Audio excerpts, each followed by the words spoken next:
మేము మీ మధ్యకు ఒక పాట పాడుకుంటూ రావడం మీరందరూ విన్నారు.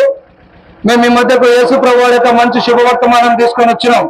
ఎందుకు అంటే కొద్ది రోజుల్లో గుడ్ ఫ్రైడే రాబోతా ఉంది. గుడ్ ఫ్రైడే ప్రపంచమంతా కూడా సెలవు దినం. గుడ్ ఫ్రైడే అనగా మంచి శుక్రవారము అని అర్థమండి. చూడండి, ఒక వ్యక్తి చనిపోయినటువంటి రోజు ఎవరు మంచిదన్నారు ఈ లోకంలో. ఒక వ్యక్తి చనిపోయిన రోజు చెడ్డదంటారు. అయితే యేసు ప్రభు చనిపోయిన రోజు ఏమంటా ఉన్నారు? గుడ్ ఫ్రైడే అంటా ఉన్నారు. మంచి శుక్రవారం అంటా ఉన్నారు. శుభ శుక్రవారం అంటా ఉన్నారు. ఎందుకో తెలుసా?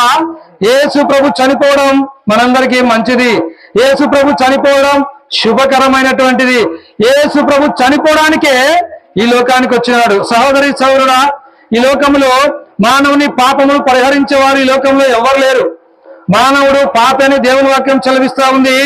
దేవుని వాక్యం చెప్తా ఉంది, పాపం వలన వచ్చు జీతము మరణము, అయితే దేవుని కృపావరము మన ప్రభువైన యేసుక్రీస్తునందు నిత్య జీవమని దేవుని వాక్యం చదివిస్తా ఉంది. కనుక ఈ పాపం వలన మనం తెచ్చుకున్నటువంటి జీతం ఏంటి అంటే నిత్య నరకం, అగ్నిగుండం, పాతాళం. ఓ సహోదరి సహోదరుడా, ఎందుకో తెలుసా? మానవుడు పాపంలో పుడుతున్నాడు, పాపంలో పెరుగుతున్నాడు, పాపంలో చనిపోతా ఉన్నాడు. పాపమునే తినుచు, పాపమును త్రాగుచు, పాపంలో సుఖిస్తూ, పాపంలో మరణిస్తా ఉన్నాడు. అందుకే మానవుని జీవితంలో నెమ్మది లేదు. అందుకే మానవుని జీవితంలో శాంతి లేదు.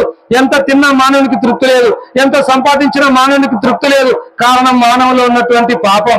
ఈ పాపాన్ని తీసివేయడానికి లోకరక్షకుడిగా, జగద్రక్షకుడిగా 2024 సంవత్సరముల క్రితం యేసు ప్రభు ఈ లోకానికి వచ్చినాడు.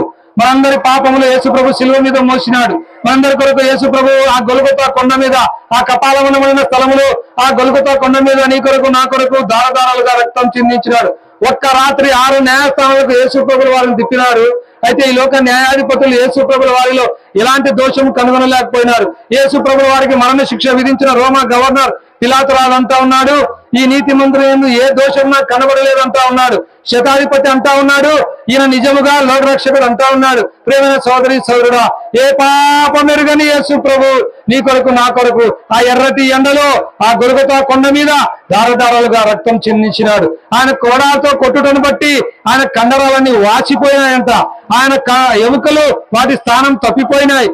ఆ విధంగా యేసుక్రీస్తు ప్రభుల వారు తన సమస్తాన్ని సిలువలో మన కొరకు ధారపోసినాడు. ఆయన సిలువలో మరణించి తిరిగి లేచుట ద్వారా మానవ కోటికి ఆ యొక్క పాప క్షమాపణ దొరుకుతుంది. కనుక దేవుని వాక్యం చెప్తా ఉంది, ఆయన వెలుగులో నడిచిన ప్రకారము మనమును వెలుగులో నడిచి ఉన్నట్లయితే అన్నిన్న సహవాసం గలవారమై ఉన్నాము. అప్పుడు ఆయన కుమారుడైన యేసు రక్తం ప్రతి పాపము నుంచి నిన్ను కడిగి పవిత్రులుగా చేయను. కనుక నువ్వు పుట్టినప్పటి నుంచి ఎన్ని పాపములు చేసిన వాడవైనా సరే, ఎన్ని దినాల నుంచి పాపములు చేస్తున్న వాడవైనా సరే, ఈ పాపముల సంఖ్య ఎంత పెద్దదైనప్పటికీ యేసు ప్రభు చెంతకు వచ్చి, యేసు ప్రభువా నేను పాపినయ్యా, నన్ను క్షమించడానికి చిన్న ప్రార్థన చేసుకుంటే చాలు. యేసు ప్రభు నీ పాపం అంతా కూడా క్షమిస్తాడు. నీ జీవితంలో నీకు నెమ్మది ఇస్తాడు, నీకు శాంతినిస్తాడు, నీకు సమాధానం ఇస్తాడు. అయ్యా, ఈ లోకం విడిస్తే పరలోకానికి పోతాం. మీ ముందు నిలబడి ఈ నడి రోడ్లో వాక్యం చెప్తున్నాం. మేమందరం కూడా భయంకరమైనటువంటి పాపం చేసినటువంటి వారమే. అయితే ఒక దినాన యేసు ప్రభు మాటలు విన్నామండి, యేసు ప్రభుని హృదయంలో చేర్చుకున్నాం. యేసు ప్రభు మా పాపాలు క్షమించినాడండి. మా ప్రాంత నివాసులైన మీరందరూ కూడా పాప క్షమాపణ పొంది పరలోక రాజ్యం చేరాలనే ఉద్దేశంతో ఈ సాయంకాల సమయంలో మీ మధ్యకు యొక్క సువార్తను తీసుకొని వచ్చినాం. కనుక ఈ గుడ్ ఫ్రైడే, ఈ శుభ శుక్రవారం యేసు ప్రభు శిలువలో ప్రాణం పెట్టిన దినం. నువ్వు అది గుర్తించు, నువ్వు అది గ్రహించు. ఎందుకు యేసు ప్రభు ప్రాణం పెట్టాడంటే నీ కొరకే. ఒక దొంగ, ఒక పాపి కొరకు ఈ లోకంలో ప్రాణం పెట్టే వాళ్ళు ఎవరు లేరు. యేసు ప్రభు నిన్ను ప్రేమిస్తా ఉన్నాడు, నిన్ను పిలుస్తా ఉన్నాడు, నిన్ను ఆహ్వానిస్తా ఉన్నాడు. కనుక సమయం లేదు సోదరా, ఇప్పుడే పరిగెడురా. చూడండి, ఇప్పుడు చూస్తున్న ప్రపంచం అంతా కూడా గతించిపోబోతా ఉంది. ఈ ప్రపంచమంతా వస్త్రం వలె చుట్టివేయబడతా ఉందంట. దేవుని వాక్యం చెప్తా ఉంది. పంచభూతాలు మిక్కుడమైన వేంద్రంతో లయం కాబోతా ఉన్నాయి. నువ్వు చూస్తున్నది ఏది కూడా నిలబడదు. అయితే స్థిరమైనటువంటిది ఒకటి ఉంది, అది పరలోక రాజ్యం, స్వర్గ రాజ్యం, దేవుడు ఉండే రాజ్యం, ఆకలి తప్పులు లేని రాజ్యం. ఆ రాజ్యంలో నువ్వు ఉండాలన్నది దేవుని యొక్క సంకల్పం. నీ కొరకు దేవుడు అది సృష్టించినాడు. నువ్వు పాప క్షమాపణ పొంది యేసు ప్రభు హృదయంలో నువ్వు చేర్చుకున్నట్లయితే పరలోక రాజ్యంలో ప్రభుతో కూడా నువ్వు ఉంటావు. అలాగ నువ్వు ఉండాలనేది దేవుని యొక్క సంకల్పం. మాకు ఇంకా ఎక్కువగా చెప్పడం స్వామి ముగిస్తున్నాం. ప్రభువైన యేసుని విశ్వాసం ఉంచండి, అప్పుడు మీరు మీ ఇంటి వారిని గొప్ప ఆత్మరక్షణ, పాప క్షమాపణ, పరలోక రాజ్యం పొందగలరు. మీకు ఇంకా ఎక్కువగా తెలుసుకోవాలని ఆశ ఉంటే ఇక్కడ కూల్లూరు గ్రామంలో బేర్షెబా ప్రార్థనా మందిరం ఉంది.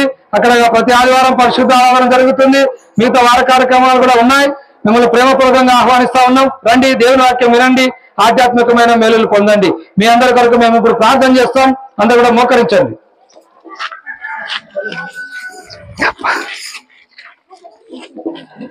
మహాగణుడు మహోన్నతుడు పరిశుద్ధుడు అయిన మా ప్రభు, మీ పాదములకు వందనాలు. మానవుని పాపం నుంచి రక్షించడానికి ఈ లోకానికి వచ్చి శిలువలో ప్రాణం పెట్టి తిరిగి లేచినారు. సత్యం ఇక్కడ ప్రజలందరూ విన్నారు.